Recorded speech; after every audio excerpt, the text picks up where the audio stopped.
külpen.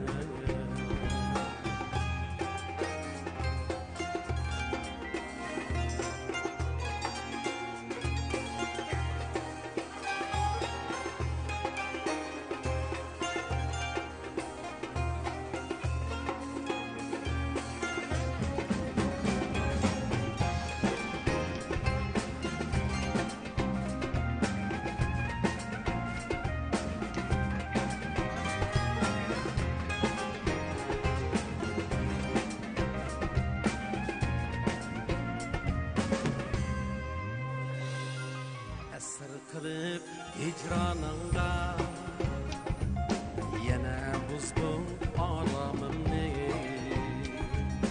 Bilgen bolsam köymez idim azabınga kalarımni. Bilgen bolsam söymez idim azabınga kalarımni.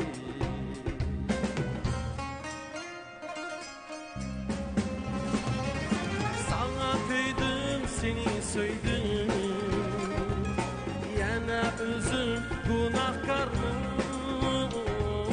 Gözyaşlarım azabımdan, aşıklığım sebepkarım. Bana hemrah kaygı bende, gözlerimden kaldı nefret. Yüreğimde yığır esret.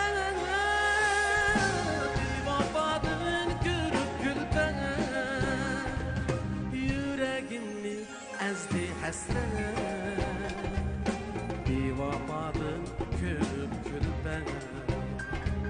Yüreğimni ezdi hasret, bevafadan körüp külpen.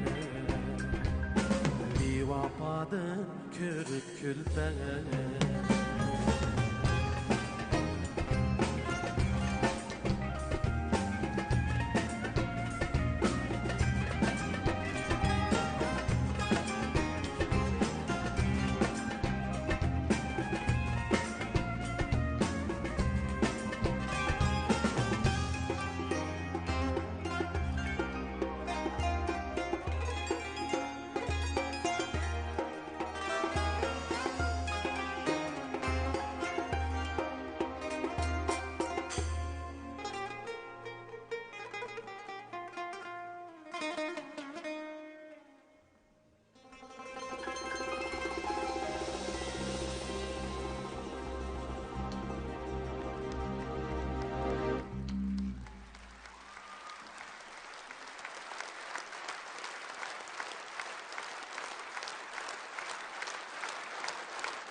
Çavaklarımız, usulçularımız üçün yanırgay.